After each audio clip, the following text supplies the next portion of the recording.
Hello. Hello. मेरी voice आ रही है? हेलो। हेलो। हाँ। Okay. Hello. Good evening dear student.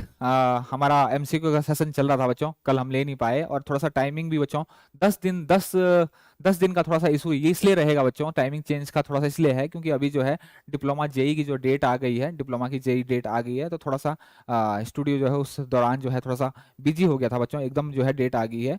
आपकी भी हो सकता है कि आ जाए, डिप्लोमा के एग्जाम जैसे ही खत्म हो जाए, डिप्लोमा लेवल के जब से एग्जाम खत्म हो जाएंगे बच्चों, वैसे ही आपकी डेट भी डीआरडीओ आईटीआई की भी वैसे ही आ जाएगी बच्चों। तो आप लोग जो है तैयार रहें बच्चों। बिल्कुल जो है डिप्लोमा के जैसे ही पेपर खत्म हो जाते हैं, वैसे ही जो आईटीआई के जो भी आपके एग्जाम जो है वो शुरू हो जाएंगे। ठीक, तो आप तैयार रहें बच्चों। तो आज बच्चों में थोड़ा सा हम वेल्डिंग से रिलेटेड क्वेश्चन देखेंगे कि वेल्डिंग से रिलेटेड कौन कौन से क्वेश्चन है, किस तरीके से क्वेश्चन जो है पूछे जाते हैं। ये सारे के सारे जो क्वेश्चन है बच्चों, ये प्रीवियस ईयर क्वेश्चन पेपर है। पहले के जो आपके एग्जाम है, चाहे वो आपके स्टेट एग्जाम हो या आपके पीएसयू के एग्जाम हो, उन सब में बच्चों ये क्वेश्चन जो है पूछे गए हैं। Good evening, good evening, good evening Hariom.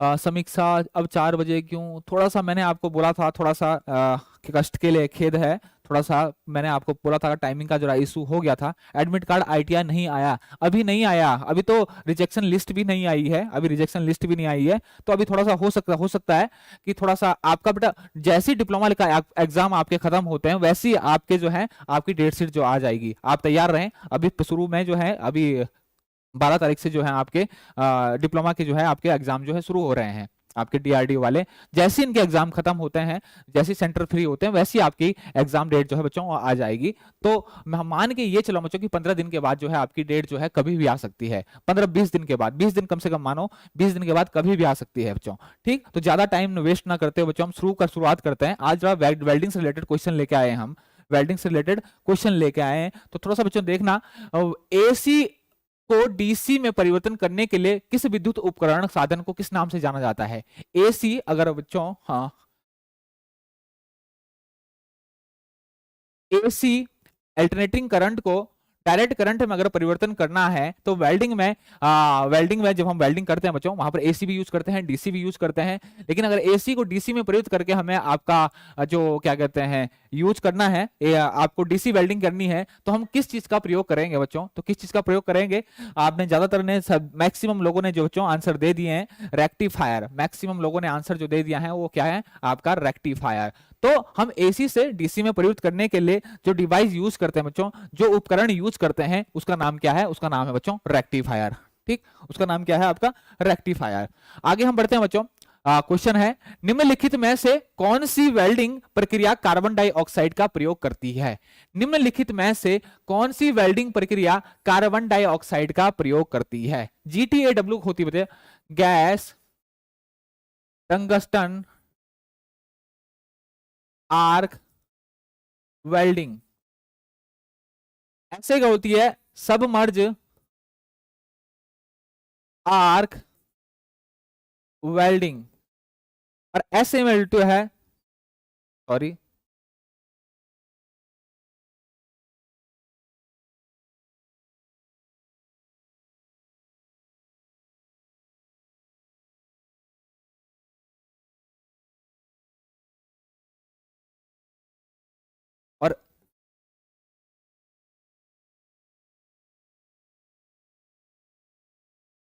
और बच्चों GMAW होती है आपकी गैस मेटल आर्क वेल्डिंग। इसको बच्चों गैस टंगस्टन आर्क वेल्डिंग को आप टिग भी बोलते हो और इसमें मिग बोलते हैं, मिग बोलते हैं। इन दोनों गैसों में हम आपका सील्डिंग गैसेज, इन दोनों में हम क्या यूज करते हैं बच्चों? सील्डिंग गैसेज यूज करते हैं, सील्डिंग गैसेज यूज करते हैं, सील्डिंग गैसेज। और सील्डिंग गैसेज क्या क्या होती हैं आपकी? ऑर्गन, हीलियम, हीलियम, और इसके अलावा बच्चों कार्बन डाई CO2 भी हम यूज करते हैं। लेकिन बच्चों ध्यान रखना कि गैस टंगस्टन आर्क वेल्डिंग में आप आर्गन एंड हीलियम यूज करते हो। आपके GTAW, इसको हम टिग वेल्डिंग भी कहते हैं, इसमें हम क्या यूज करते हैं बच्चों?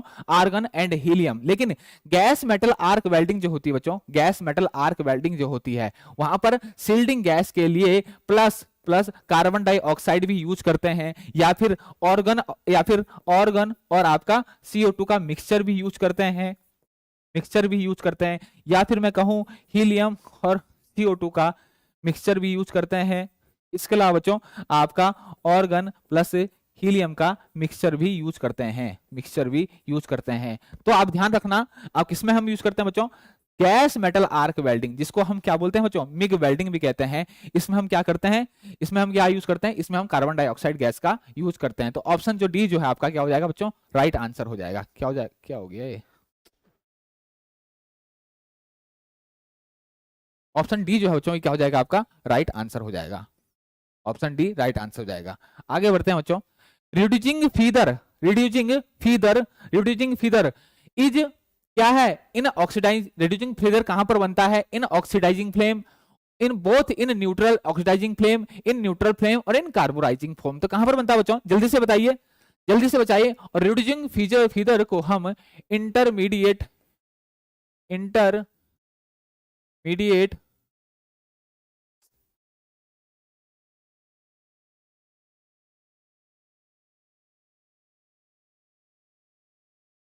इंटरमीडिएट कोन भी कहते हैं, रिड्यूसिंग फीदर को हम इंटरमीडिएट कोन भी कहते हैं। मतलब जो इनर कोन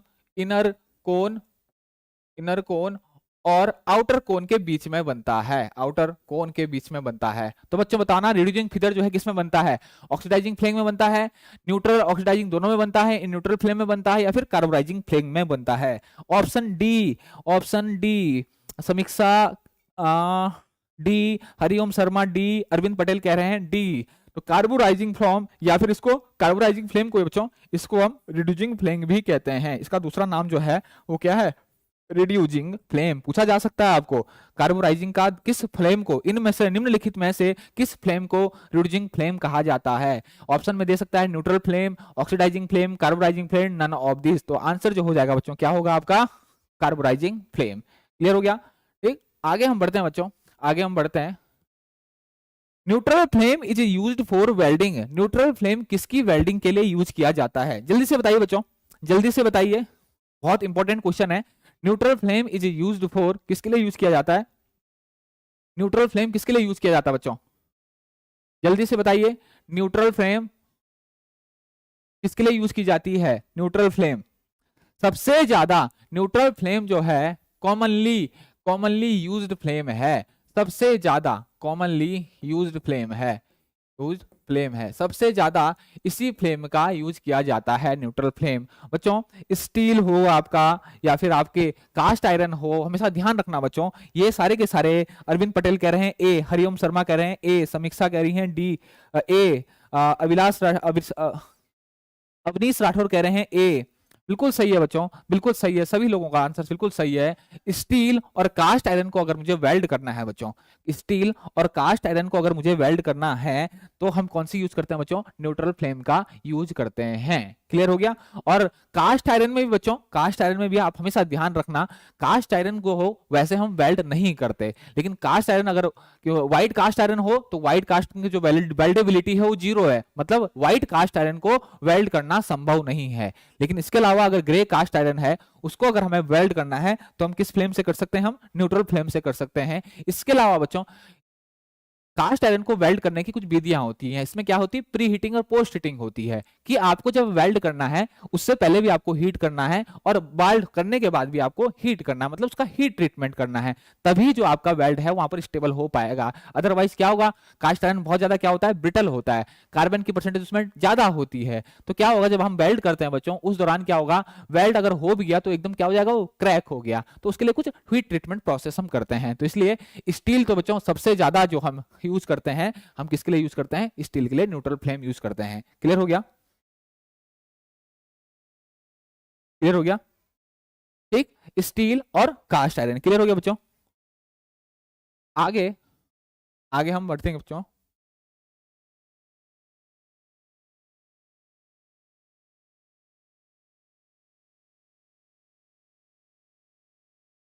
नेक्स्ट हम बढ़ते हैं बच्चों, the oxygen cylinder has the colour, oxygen cylinder का कलर क्या होता है। नेक्स्ट क्वेश्चन जो है बच्चों, next question, the oxygen cylinder has the colour. Oxygen cylinder का जो कलर होता है बच्चों वो कौन सा होता है? ब्लैक होता है, रेड होता है, ब्लू होता है या मैरून होता है? जल्दी से बताइए बच्चों कौन सा कलर होता है, जल्दी से बताइए।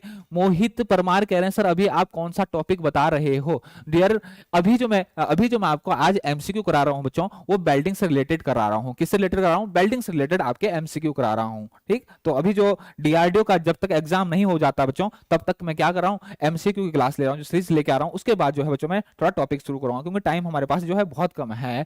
तो ऑक्सीजन का सिलेंडर का जो कलर होता है बच्चों, वो क्या होता है? ये किस कलर का होता है? O2 सिलेंडर का कलर होता है। O2 सिलेंडर का कलर होता है। रेड जो होता, मैरून जो होता है वो किसका होता है? आपका C2H2 मतलब सिलेंडर। C2H2 का मतलब है आपका एसिटिलीन सिलेंडर।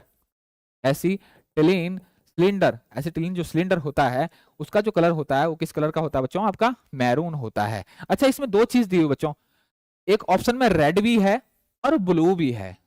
ठीक, बहुत सोच समझ के आपको ऑप्शंस दे रखे हैं, रेड और ब्लू होता है। रेड जो होता है वो किसका कलर होता है? होस पाइप का। होस पाइप का किसके? होस पाइप का किसके? आपके आपके फ्यूल गैस, फ्यूल गैस, या फिर मैं बोलूं इसको C2H2 गैस, CH2 गैस के लिए। और नीला जो होता है वो किसका होता है? होस पाइप, होस पाइप कलर। ये क्या है आपके? ये कलर है। ये क्या है? कलर है। ये क्या है बच्चों? कलर है होस पाइप के। तो आपका जो ब्लू होगा वो होस पाइप का कलर होगा। किसका? आपका ऑक्सीजन का, O2 का, O2 गैस के लिए, ऑक्सीजन गैस के लिए। क्लियर हो गया? इतना थोड़ा सा आप समझ लो। हरिओम शर्मा कह रहे हैं पर क्यों होता है? बच्चों ये डेजिग्नेशन है, ये हमने डेजिग्नेशन दे दिया, हमने मान लिया एक डेजिग्नेशन दे दिया कि भाई इस कलर का ये गैस होगा। क्यों होता है बच्चों? लाल जो होता है हमने क्यों रखा होगा? क्योंकि लाल मैरून जो होता है बच्चों किस चीज का प्रतीक होता है? आपका थोड़ा सा डेंजर का प्रतीक होता है। तो एसिटिलीन जो गैस है वो नॉन स्टेबल गैस है। कैसी गैस है बच्चों? नॉन अनस्टेबल गैस है, बहुत ज्यादा एक्सप्लोसिव गैस है। अगर हिलने ढुलने से ही उसके अंदर क्या हो जाती है? रिएक्शन हो जाती है। ठीक, तो ये बहुत ज्यादा आपका फ्यूल गैस जो है ये बहुत ज्यादा जो है आपको इसमें सेफ्टी बरतनी पड़ती है। तो हमने अकॉर्डिंग टू आईएसओ अगर हम बोलें या फिर अकॉर्डिंग टू बीआईएस बोलें, तो इसका जो कलर कोडिंग होती है हमने हर कलर देखिए, जो ब्लैक कलर होता है बच्चों और किसका होता है? आपका O2 सिलेंडर का। किसका? O2 सिलेंडर का ब्लैक होता है। अगर आप कार्बन डाइऑक्साइड के सिलेंडर देखेंगे बच्चों, वो भी आपके इसी कलर के होते हैं। बस अंतर क्या होता है? उसकी जो नेक होती है उस पर क्या होती है? आपकी व्हाइट पट्टी होती है। क्या पट्टी होती है? व्हाइट पट्टी। ठीक, तो आपको ये पता होना चाहिए बच्चों। क्लियर हो गया? हमेशा जो मैं यहां पर बता रहा हूं बच्चों अकॉर्डिंग टू बीआईएस बता रहा हूं।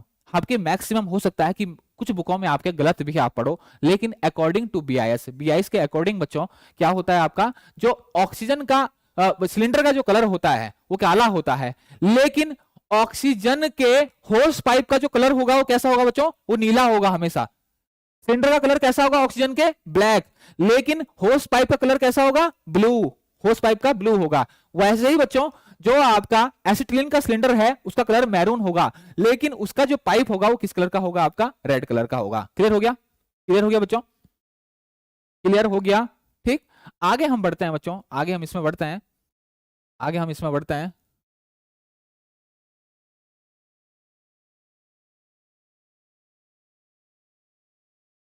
आगे हम इसमें बढ़ते हैं, आगे नेक्स्ट हम कर पढ़ते हैं।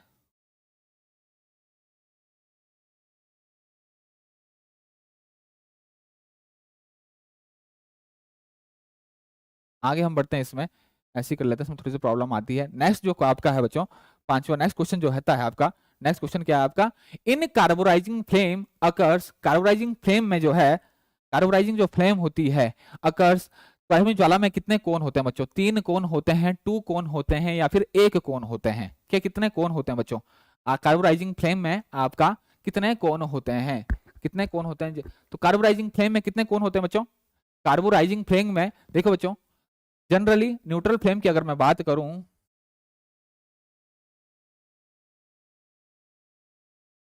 न्यूट्रल फ्लेम की अगर मैं बात करूं, न्यूट्रल फ्लेम की बात बताऊं तो वहां पर भी आपके 2 कोण होते हैं बच्चों, 2 कोण होते हैं। एक इनर कोण, एक इनर कोण,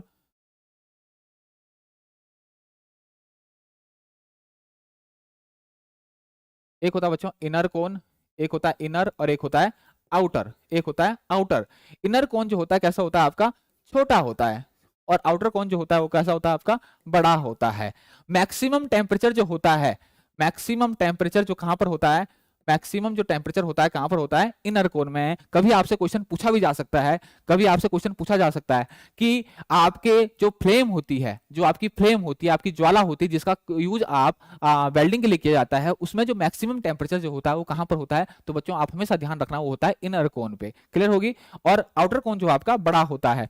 ऐसे ही बच्चों ऑक्सीडाइजिंग फ्लेम जो होती है उसमें भी आपके दो कोन होते हैं, लेकिन कार्बोराइजिंग फ्लेम, कार्बोराइजिंग कार्बोराइजिंग जो फ्लेम होती है बच्चों, कार्बोराइजिंग जो फ्लेम होती है, या फिर इसको रिड्यूसिंग फ्लेम भी कहते हैं, रिड्यूसिंग जो फ्लेम होती है, इसमें आपके क्या होते हैं, आपके तीन कोन होते हैं। कितने होते हैं, तीन कोन होते हैं। मतलब यहां पर एक एक इंटरमीडिएट कोन होता है, इंटरमीडिएट कोन होता है, जो किस किस के बीच होता है, आपका इनर कोन और आउटर कोन के बीच होता है। तो बच्चों इन कार्बोराइजिंग फ्लेम कितने कोन हो जाएंगे आपके, 3 कोन जो है आपका राइट आंसर हो जाएगा। क्लियर हो जाएगा।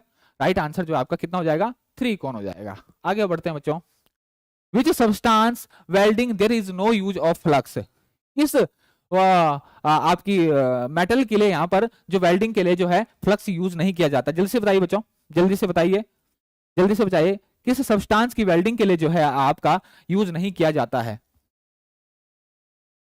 जल्दी से बताइए, which substance welding there is no use of welding, किस धातु की वेल्डिंग के लिए गालक का उपयोग नहीं किया जाता है। जल्दी से बताइए बच्चों।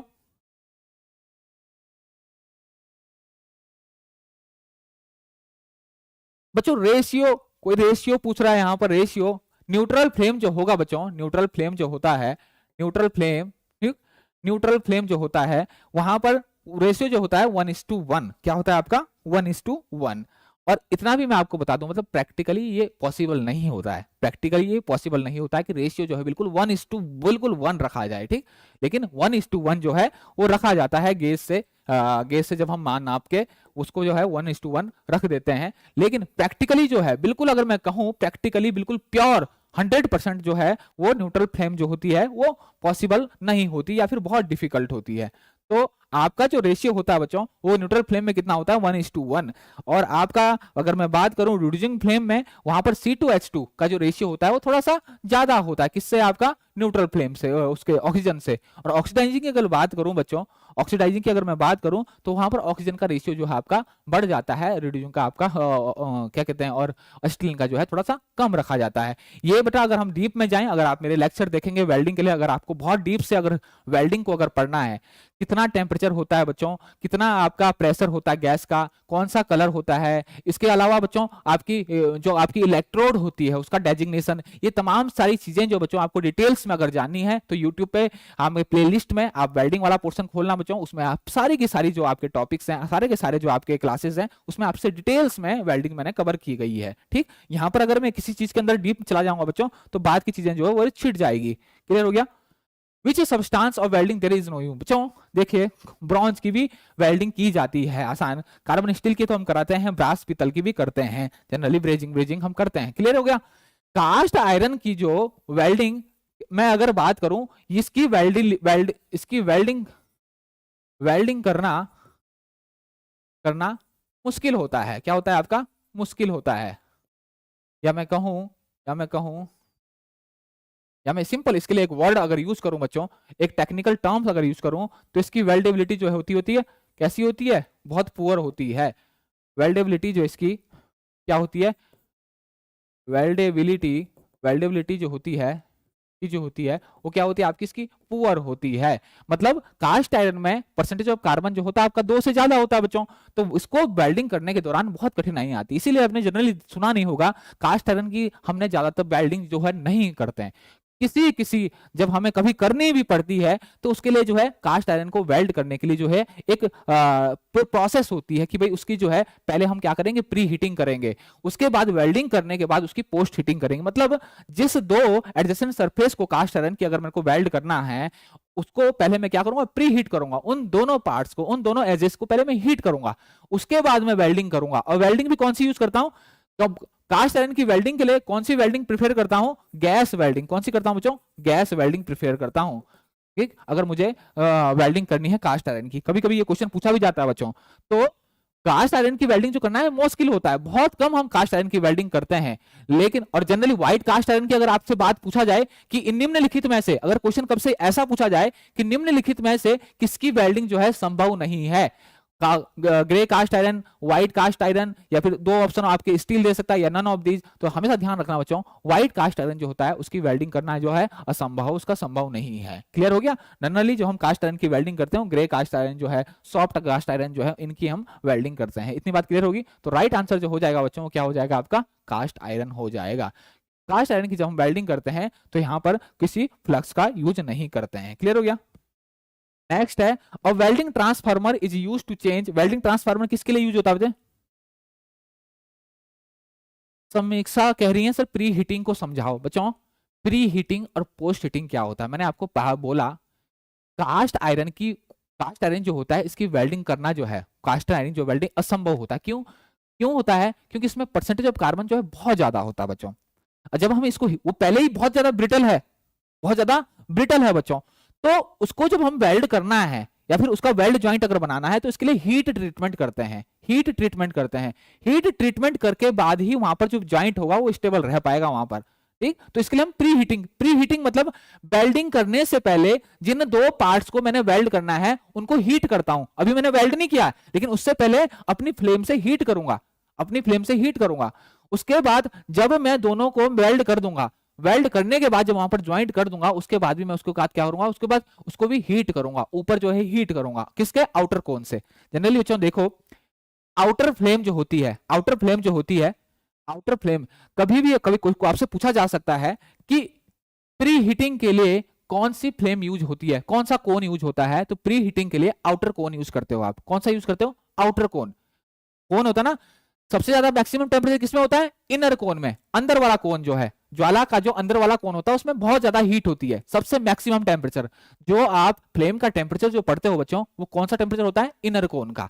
लेकिन आउटर कोन का जो टेम्परेचर होता है बच्चों वो कम होता है। ठीक, तो उस कोन का यूज आप करते हैं प्री हीटिंग के लिए, पोस्ट हीटिंग के लिए। क्लियर हो गया बच्चों? ठीक, अब 9 है क्वेश्चन है, a welding transformer is used to change DC main supply to DC welding supply, AC main supply to DC welding supply, AC main supply to AC welding supply, और DC main supply to AC welding supply. तो जल्दी बताइए बच्चों transformer किसके लिए use करते हैं? B बता रहे हैं यहां पर, AC main supply to DC welding supply. बच्चों फिर रेक्टिफायर का क्या काम है? अगर ऑप्शन जो है, अगर आप बी को राइट आंसर मानते हो तो फिर रेक्टिफायर क्या काम करता है? रेक्टिफायर क्या काम करता है बच्चों? वेल्डिंग ट्रांसफार्मर क्या होता है? वेल्डिंग वेल्डिंग ट्रांसफार्मर आप कहां पर यूज करते हो बच्चों? आपके घरों में जो आपकी जो आपके जो करंट आती है, आपको घरों में जो आपकी वोल्टेज आती है वो कौन कितनी आती है आपकी? 240 से 220 से 240 वोल्ट के आसपास आती है। तो ट्रांसफार्मर जो यहाँ पर यूज किया जाता है बच्चों, यहाँ पर यूज किया जाता है वो कौन सा किया जाता है? Step down. कौन सा कहता है? Step down. मतलब उसका काम क्या है, जो आपके घरों में जो वोल्टेज आ रहा है बच्चों वो बहुत ज्यादा आ रहा है, लेकिन वेल्डिंग के लिए मेरी जो रिक्वायरमेंट है वोल्टेज की वो बहुत कम है, लेकिन करंट की रिक्वायरमेंट ज्यादा है, वोल्टेज की कम है और करंट की ज्यादा है। तो ट्रांसफार्मर जो होता है वो क्या करता है? वोल्टेज को स्टेप डाउन करता है, मतलब वोल्टेज को कम करता है। वोल्टेज को क्या करेगा? कम करेगा, और करंट को क्या करेगा? बढ़ा देगा। तो घरों में कितना आता है बच्चों? जो वोल्टेज होता है आपका वो 220 से 240 के आसपास होता है। ठीक होता है वोल्ट। अब इसको कहां तक ले आता है वो? 30 से 50 या फिर 30 से 80 वोल्ट तक। और यही मेरी रिक्वायरमेंट होती है। यही मेरी क्या होती है बच्चों? रिक्वायरमेंट होती है वेल्डिंग की। यही मेरी रिक्वायरमेंट होती है वेल्डिंग की। तो उसने क्या किया? वेल्डिंग को उसने क्या किया? वोल्टेज को कम किया, मतलब एसी मेन सप्लाई को एसी वेल्डिंग सप्लाई में कन्वर्ट किया, मतलब स्टेप डाउन किया, वोल्टेज को कम किया। तो सी जो होगा बच्चों क्या हो जाएगा आपका? राइट आंसर हो जाएगा। सी जो हो जाएगा क्या आएगा? राइट आंसर हो जाएगा। क्लियर हो गया? बिल्कुल सही है बच्चों, बिल्कुल सही है, राइट आंसर है आपका 9। The highest temperature of the flame will be generated. देखिए बच्चों क्वेश्चन आ गया आपका, बहुत इंपॉर्टेंट क्वेश्चन है, बहुत ज्यादा पूछा जाता है। The highest temperature of the flame will be generated at the tip of torch, in outer envelope, between the outer and inner envelope, in inner envelope. कहां पर होता है बच्चों? सबसे ज्यादा जो टेम्परेचर होता है वो कहां पर होता है बच्चों? जल्दी से बताइए। The highest temperature of the flame will be generated, highest temperature जो होता है फ्लेम का वो कहां पर जनरेटेड होगा? सी समीक्षा कह रही है between the outer and inner envelope. और बच्चों कोई? लोकेश मीना कह रहे हैं C, between the outer and inner envelope. बच्चों अभी मैं करवा चुका हूं, अभी मैं करवाया। The highest temperature of the flame will be generated at, जल्दी से बताइए बच्चों क्या हो गया बच्चों? जल्दी से, कोई सही नहीं बता पा रहा बच्चों, जल्दी से बताइए, जल्दी से बताइए बच्चों, जल्दी से। अभी मैंने आपको क्लियर किया था बच्चों, अभी मैंने बताया था कि किस कोण पे ज्यादा टेम्परेचर जो है वो जनरेट होता है। जल्दी से बताइए।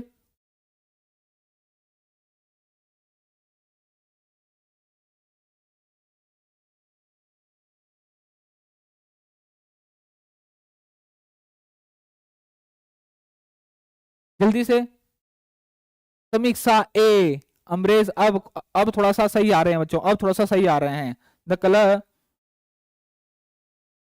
बिल्कुल। कहां पर होगा बच्चों? पहले कहां पर होगा आपका? बिल्कुल बिल्कुल, कहां पर? अब सही आए हैं, अब सही आए हैं, अब सही आए हैं बच्चों। कहां पर होगा आपका? टिप ऑफ टॉर्च पे आपका क्या होगा? कहां पर आपका मतलब अगर बच्चों इनर इनवेलप में भी होगा, लेकिन इनर इनवेलप में भी कहां पर होगा बच्चों? टिप पे, सबसे आगे वाली उसकी जो टिप है, आगे वाली जो टिप है।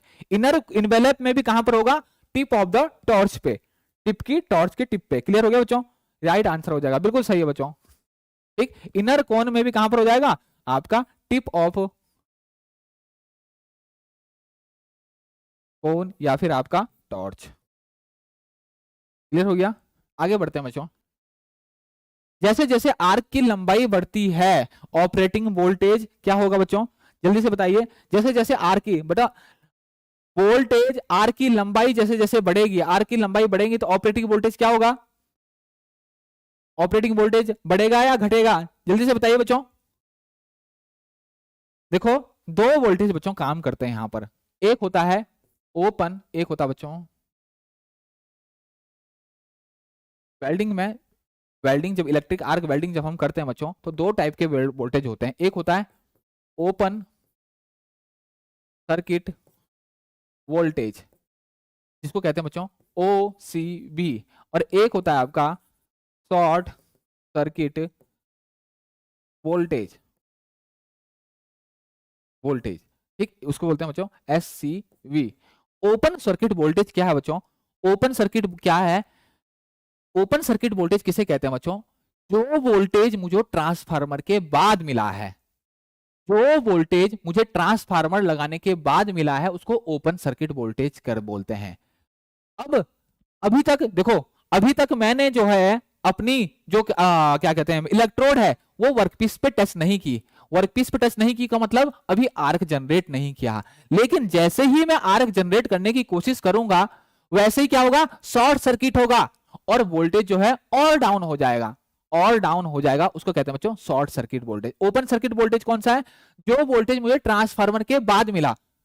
और शॉर्ट सर्किट वोल्टेज कैसा है? जो शॉर्ट सर्किट मतलब इलेक्ट्रिक आर्क जनरेट जब हुई उसके बाद जो ड्रॉप डाउन हो, उसको क्या बोलेंगे बच्चों? Short circuit voltage. तो हमेशा ध्यान रखना बच्चों, आपका जैसे जैसे आर्क की लंबाई बढ़ती है तो ऑपरेटिंग वोल्टेज जो होगा वो क्या है आपका? बढ़ जाएगा। क्या होता है आपका? बढ़ जाएगा। क्लियर होगी? क्या होगी आपका? बढ़ जाएगा।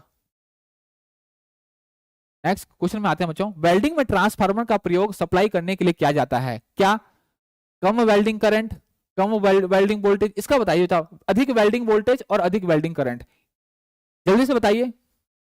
वेल्डिंग में ट्रांसफार्मर का प्रयोग सप्लाई करने के लिए किया जाता है, किस लिए किया जाता है बच्चों? जल्दी से बताइए, जल्दी से। अवनीश राठौर कह रहे हैं ए, लोकेश मीना कह रहे हैं ए, और बेटा जल्दी से बताइए।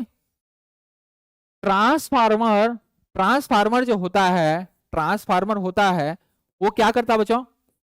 वो क्या, और ट्रांसफार्मर कौन सा यूज करता है यहां पर हमेशा? Step down. स्टेप डाउन का मतलब होता है बच्चों, ये क्या करता है? वोल्टेज को, वोल्टेज को कम कर देता है एवं करंट को क्या करेगा? करंट क्या करता है? करंट को बढ़ा देता है।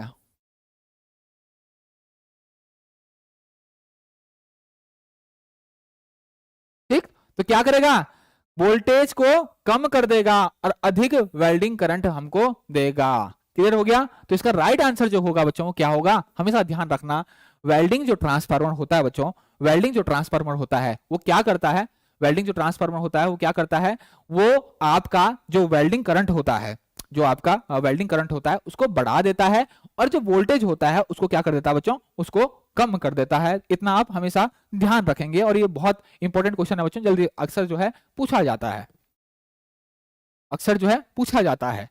क्लियर हो गया बच्चों। नेक्स्ट हम क्वेश्चन आगे बढ़ते हैं। वह पोजीशन जिसमें वेल्डिंग करना सबसे आसान होता है, ये तो बच्चों बहुत आसान है। अलग अलग पोजीशंस होती है वेल्डिंग की, फ्लैट, वर्टिकल, हॉरिजेंटल, ओवरहेड। वह पोजीशन है जिसमें वेल्डिंग करना सबसे आसान होता है, वह पोजीशन जिसमें वेल्डिंग करना सबसे आसान होता है, कौन सी पोजीशन होती है बच्चों, जल्दी से बताइए, जल्दी से बताइए, बता जल्दी से।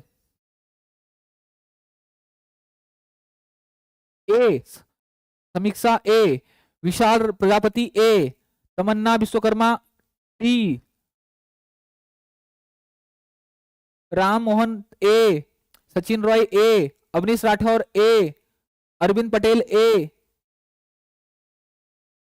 किस पोजीशन में बच्चों सबसे आसान जो वेल्डिंग की जाती है वो किसमें की जाती है, आपकी फ्लैट में, सबसे फ्लैट पोजीशन में। फ्लैट कैसा पोजीशन होता है बच्चों, ऐसी सिंपल आपके टेबल के ऊपर रखी हुई है, जमीन के नीचे ऊपर रखी हुई है, और आप वेल्डिंग कर रहे हो, सबसे आसान जो वेल्डिंग वो होती है, सबसे आसान वेल्डिंग जो होती है कौन सी होती है बच्चों, फ्लैट पोजीशंस में आपकी वेल्डिंग होती है। इसके अलावा बच्चों वर्टिकल होती है, वर्टिकल कैसी होती है, सिंपल वर्टिकली आपने दो पीस रखे हुए बच्चों और आप वेल्डिंग कर रहे हो। ओवरहेड कौन सी होगी बच्चों, ऊपर, ओवरहेड कौन सा होगा, ऊपर ऊपर होगा बच्चों, ठीक। इसके अलावा बच्चों हॉरिजॉन्टल कैसी होगी, हॉरिजॉन्टल कैसी होगी आपकी, ऐसे सपोज आपने दो पीस ऐसे रखे हो और आपने ऐसे एक वेल्डिंग कर रहे हो, हॉरिजॉन्टल में आप वेल्डिंग कर रहे हो, तो ये क्या है आपकी हॉरिजॉन्टल। क्लियर हो गया।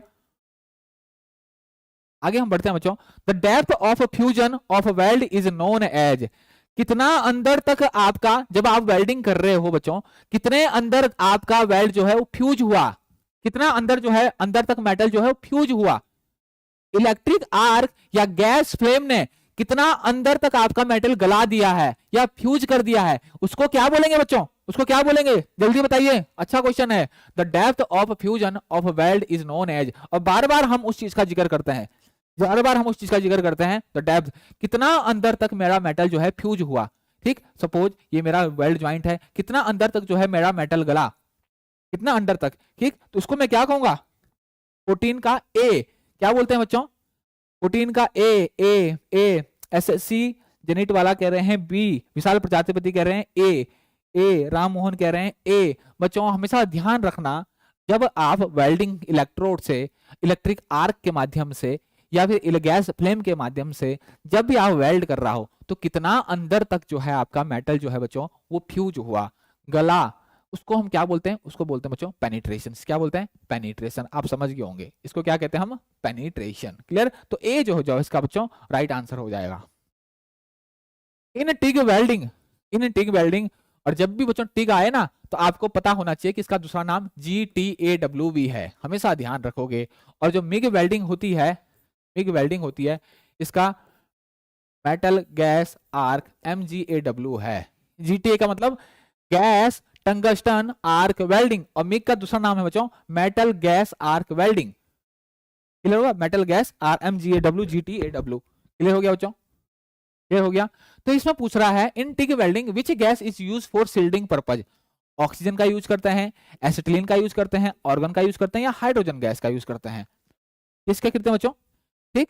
इनर्ट गैस का यूज करते हैं, और कौन सी है इनर्ट गैस जो बच्चों, आर्गन है, और इसके साथ आप हीलियम भी यूज करते हो, हीलियम भी यूज करते हो। क्लियर हो गया, ऑर्गन एंड हीलियम। और यही चीज, यही क्वेश्चन बच्चों, यही क्वेश्चन अगर आपका MGAW मिग वेल्डिंग में होता, तो मिग वेल्डिंग में ये मिग वेल्डिंग में बच्चों ऑर्गन भी यूज करते हैं, हीलियम भी यूज करते हैं, प्लस CO2 भी यूज करते हैं। क्लियर हो गया, ठीक। मारुति के जो प्लांट होते हैं आपको वहां पर MGAW बहुत ज्यादा यूज की जाती है, मेटल गैस। अच्छा एक मैं आपको बच्चों एक असाइनमेंट दे रहा हूं बच्चों मैं आपको, और नेक्स्ट जब कल जो मैं आपको क्लास लूंगा बच्चों उसमें आप मुझे बताना लिंडे वेल्डिंग क्या होती है। मैं आपको एक असाइनमेंट दे रहा हूं, और असाइनमेंट में आप सब आज सर्च करोगे सब, कल बच्चों मेरे को सब बताओगे, कल मुझे सब बताओगे कि लिंडे वेल्डिंग क्या होती है। लिंडे वेल्डिंग क्या होती है, LINDE, लिंडे वेल्डिंग क्या होती है, किसे हम लिंडे वेल्डिंग कहते हैं। कल बच्चों मुझे सब लोग जो है इस पे सर्च करके आएंगे, सब लोग इस पे रिसर्च करके आएंगे कि किसे हम लिंडे वेल्डिंग कहते हैं। ठीक, लिंडे वेल्डिंग किसे की डिटेल में, ये क्वेश्चन बच्चों आपके लिए असाइनमेंट है, आप करोगे। क्लियर हो गया, तो राइट आंसर जो होगा बच्चों क्या होगा आपका, ऑर्गन। क्लियर हो गया। लिंडे वेल्डिंग आप कल ढूंढ के आएंगे बच्चों, आप देख के आएंगे या फिर आप रिसर्च करके आएंगे इसके बारे में कि लिंडे वेल्डिंग क्या होती है, कहां पर यूज की जाती है, किसे हम लिंडे कहते हैं, किस कैटेगरी की वेल्डिंग है, ये सारी चीजें हम आप देखेंगे। ठीक है, next, which one of the following term is not related to welding, निम्नलिखित में से कौन सा जो टर्म है वो वेल्डिंग से रिलेटेड नहीं है बच्चों, कौन सा नहीं है वेल्डिंग से रिलेटेड, कौन, फ्यूजन वेल्डिंग में होता है या नहीं होता है, बॉन्डिंग फ्यूजन उसमें वेल्डिंग में होता है कि नहीं होता है, बीड बनता है कि नहीं बनता है, या पेनिट्रेशन, कौन सा नहीं है बच्चों।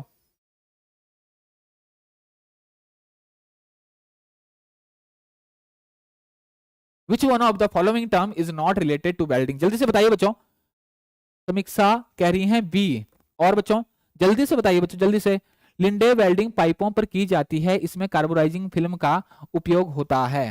अच्छा ठीक है बच्चों, अच्छा किस पोजीशंस में होता है बच्चों, किस पोजीशंस में की जाती है आपकी लिंडे वेल्डिंग, ये वेल्डिंग टेक्निक है बच्चों। लिंडे वेल्डिंग जो है एक नई वेल्डिंग टेक्निक है, जिसको बहुत सारी जो इंडस्ट्री है जो अपना रही है। ठीक, ये भी एक क्या है आपकी वेल्डिंग का टेक्निक है।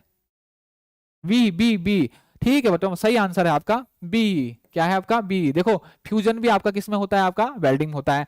अच्छा, बीड किसे कहते हैं, वेल्डिंग करने के बाद जो ऊपर बच्चों जो आपका जो बीच में जो आप मेटल जो फिल करते हो, जो मेटल जो फिल करके जो सॉलिडिफाइड होके जो एक लंबी सी आपकी नए मेटल की लाइन बनती है, उसको आप क्या बोलते हैं, उसको आप बोलते हैं बीड। क्या बोलते हैं, बीड। पेनिट्रेशन हमने आपको पढ़ाई अभी हमने देख ही लिया, पेनिट्रेशन क्या होता है आपका बी। तो राइट आंसर जो होगा वो क्या होगा, इसका आंसर जो होगा राइट आंसर क्या होगा, बी। कौन सा, बी।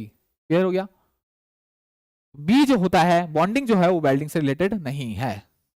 मृदु सोल्डर में कितना परसेंट टिन होता है, इसका बताइए बच्चों, मृदु सोल्डर में कितना परसेंट टिन होता है, टिन कितना परसेंट होता है बच्चों सोल्डर में। देखो सोल्डर जो होता है, सोल्डर जो होता है बच्चों वो दो टाइप के होते हैं सोल्डर।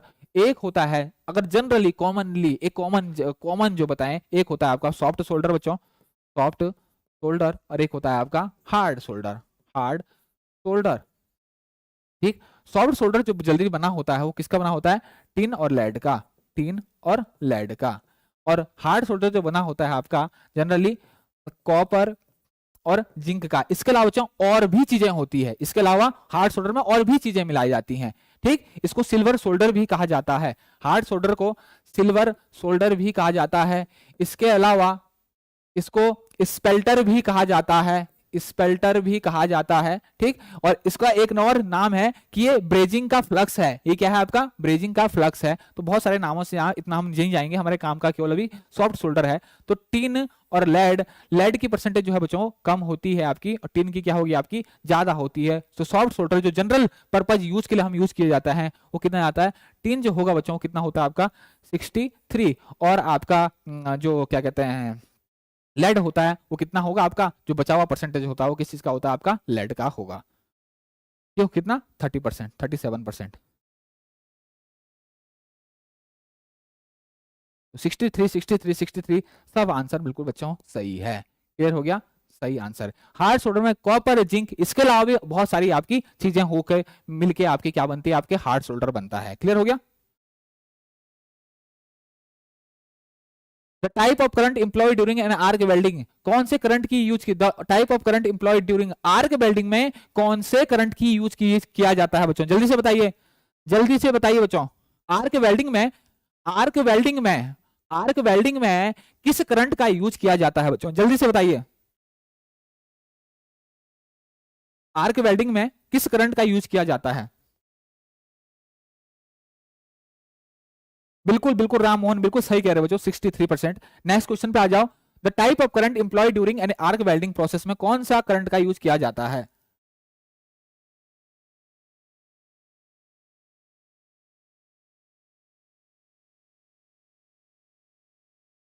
सपना विश्वकर्मा, ए मनोहर कह रहे हैं बी,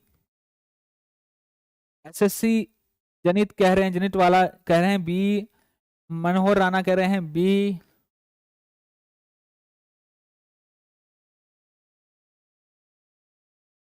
बी, एसएससी समीक्षा कह रही हैं सी, सचिन रॉय कह रहे हैं बी, अपुल कह रहे हैं सी, अरविंद पटेल कह रहे हैं ए। देखो बच्चों इतना कंफ्यूजन, और वो भी इतना सिंपल इलेक्ट्रिक आर्क वेल्डिंग में बच्चों, इतना कंफ्यूजन, इतना confusion.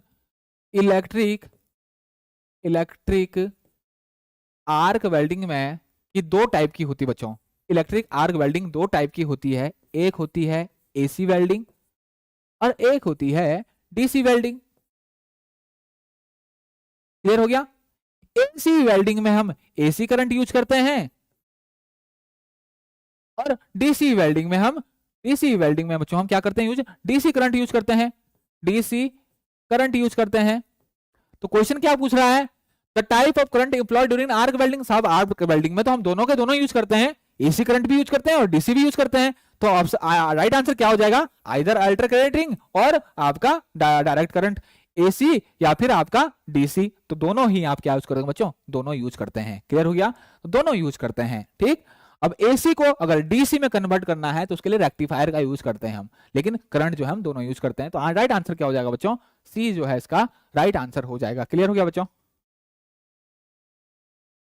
Undercut are weld defect in a weldment cause due to. Undercut बहुत इंपॉर्टेंट क्वेश्चन है बच्चों। अच्छा ये क्या है बच्चों, ये वेल्ड डिफेक्ट है, वेल्डिंग डिफेक्ट है, डिफेक्ट है। अंडरकट कैसे होता है, सपोज फॉर एग्जांपल बच्चों ये फिलट ज्वाइंट है कोई, ये हमारा फिलट ज्वाइंट है कोई, ठीक, ये हमारा कोई फिलट ज्वाइंट है। अब यहां से इसको बेल्ड होना था बच्चों, इसको बेल्ड होना था। ये क्या है यहाँ पर, ये यहाँ पर, ये क्या है यहाँ पर, ये बेल्ड हो रखा है। ये क्या है यहाँ पर, ये वेल्ड हो रखा है।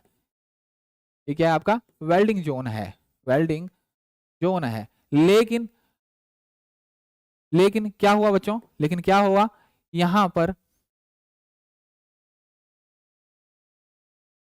क्या हुआ बच्चों, यहां पर जो है आपकी जो वेल्डिंग इलेक्ट्रोड है वो उसने क्या करा यहां पर अंदर तक गला दिया, यहां पर अंदर तक गला दिया। किसके नियर, किसके नियर, वेल्डिंग जोन के पास में। किसके पास में, वेल्डिंग जोन। इसको कहते हैं बच्चों आप अंडर कट। ये क्या है आपके अंडर कट, ये जो है आपके ये क्या है under cut.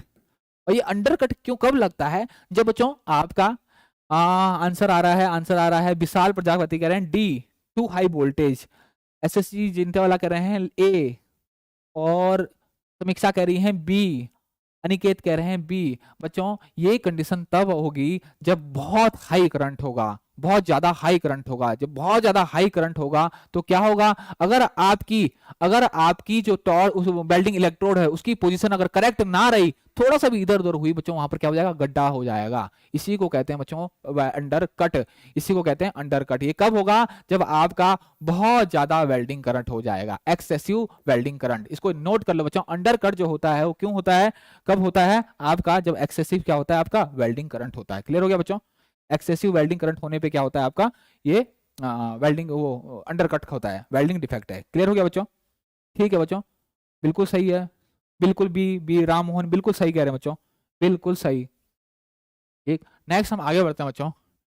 What is the effect if the tungsten electrode tip ilt melt and deposit in the weld matter? अच्छा बच्चों, टिग वेल्डिंग किसमें बच्चों, ये पूछ रहा टंगस्टन इलेक्ट्रोड। टंगस्टन इलेक्ट्रोड जो यूज करते हैं बच्चों, किसमें हम करते हैं, टिग वेल्डिंग में, टिग वेल्डिंग में। अच्छा टिग वेल्डिंग में जो ये जो इलेक्ट्रोड होती है बच्चों, ये कैसी होती है आपकी, नॉन कंज्यूमेबल। कैसी होती है आपकी, नॉन कंज्यूमेबल। कैसी होती है, ये क्वेश्चन पूछे जा सकते हैं बच्चों, non consumable, consumable,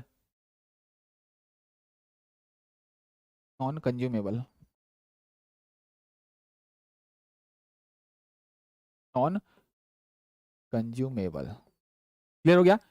tungsten electrode जो होती है कहाँ यूज होती है, टिग वेल्डिंग में। और ये क्या होती है, नॉन कंज्यूमेबल, मतलब ये खपत नहीं होती है, कि इसका काम केवल स्पार्क जनरेट होता है। फिलर मेटेरियल जो है हम अलग से दे सकते हैं अगर हमें जरूरत है, अगर नहीं भी दे सकते हैं, वो डिपेंड करता है हमारी जरूरत क्या है।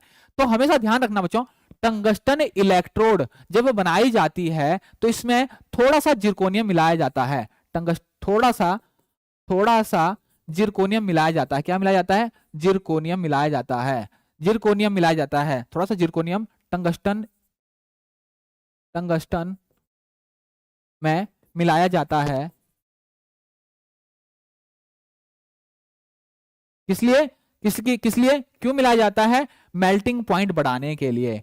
मेल्टिंग टंगस्टन जो आपका इलेक्ट्रोड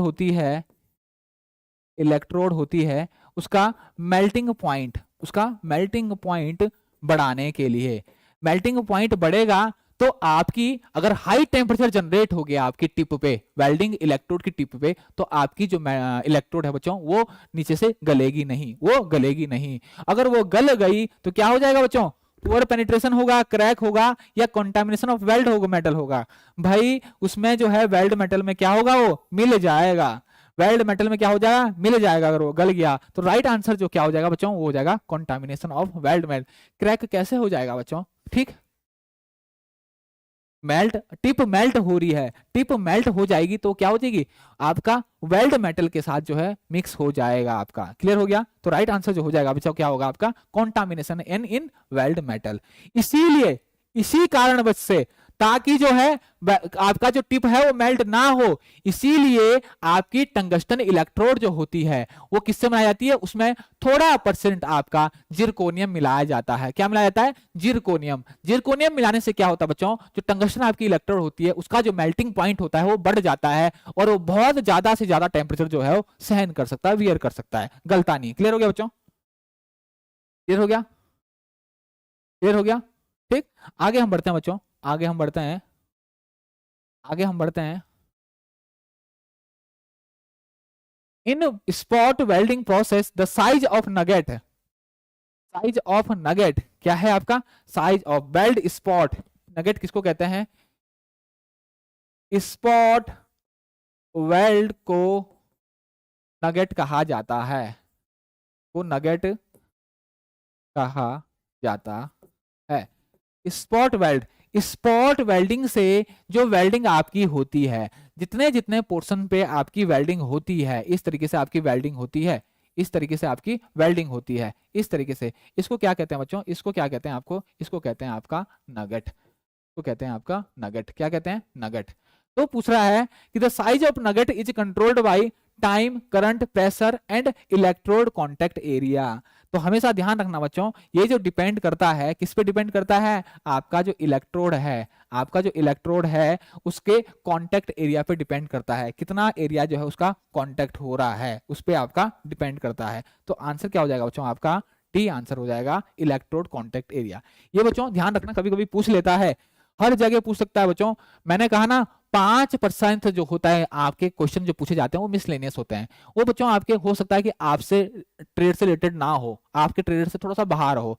तो कभी ये ना समझें कि केवल हल्का फुल्का जो है आपको थोड़ा सा नॉलेज होना चाहिए कि स्पॉट वेल्डिंग, और स्पॉट वेल्डिंग क्या होता है बच्चों? रेजिस्टेंस वेल्डिंग है। तो वहां पर जो वेल्ड बनता है उसको हम क्या बोलते हैं? नगेट बोलते हैं। क्लियर हो गया? ठीक, आगे हम बढ़ते हैं बच्चों। आगे, the probable defect in cast iron, थोड़ा जल्दी करेंगे बच्चों, टाइम होने वाला है। The probable defect in if cast iron is welded without preheating. The मैंने कहा ना, कास्ट आयरन को क्या करना पड़ता है? पहले प्री हीटिंग करना पड़ता है।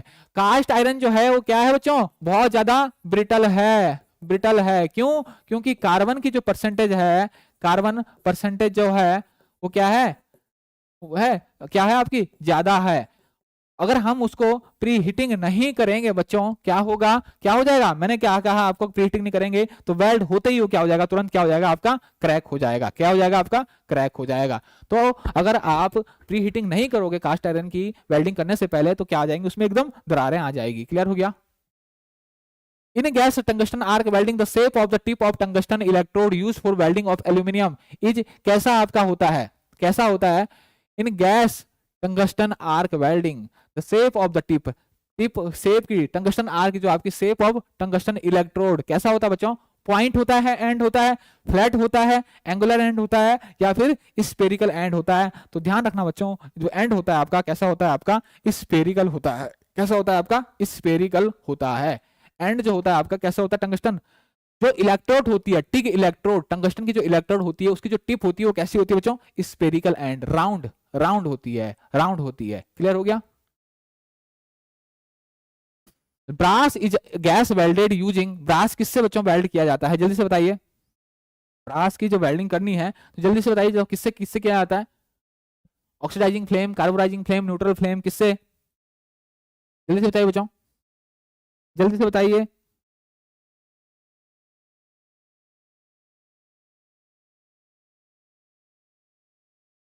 जल्दी से बताइए बच्चों।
हाँ बच्चों जल्दी से बताइए।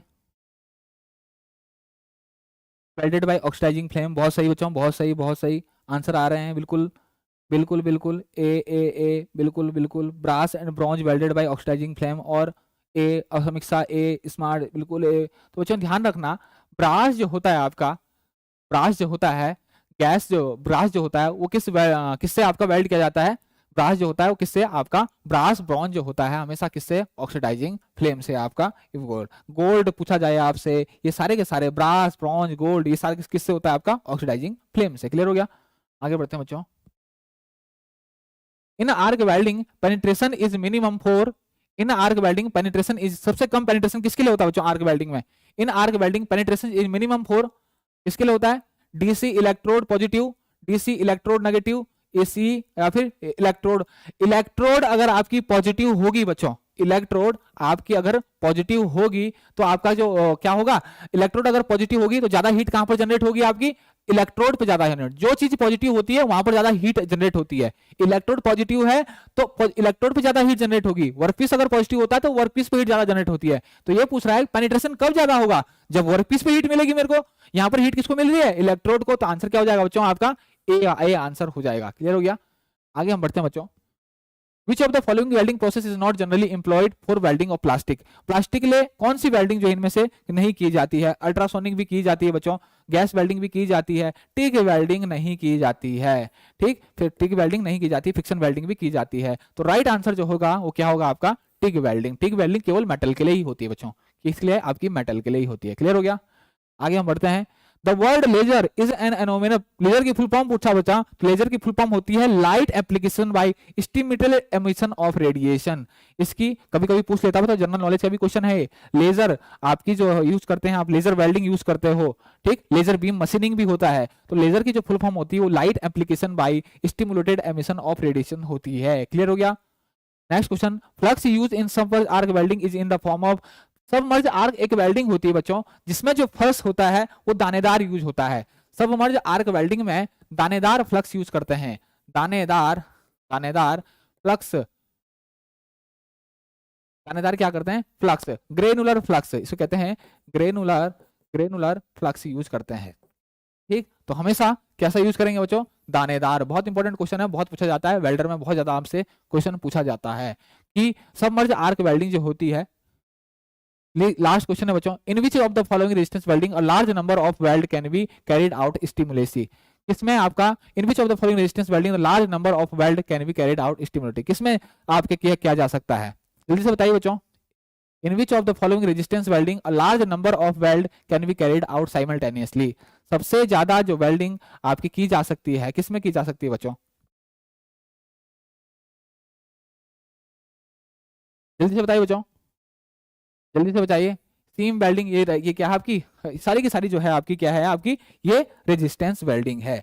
सारी की सारी जो बच्चों ये आपकी क्या है, रेजिस्टेंस वेल्डिंग है। चाहे स्पॉट वेल्डिंग हो, चाहे आपका प्रोजेक्शन वेल्डिंग हो, सीम वेल्डिंग हो, परकशन वेल्डिंग, ये क्या है, ये बच्चों सारे के सारे जो है आपके क्या है, टाइप्स ऑफ, ये क्या है, types of resistance welding, resistance welding.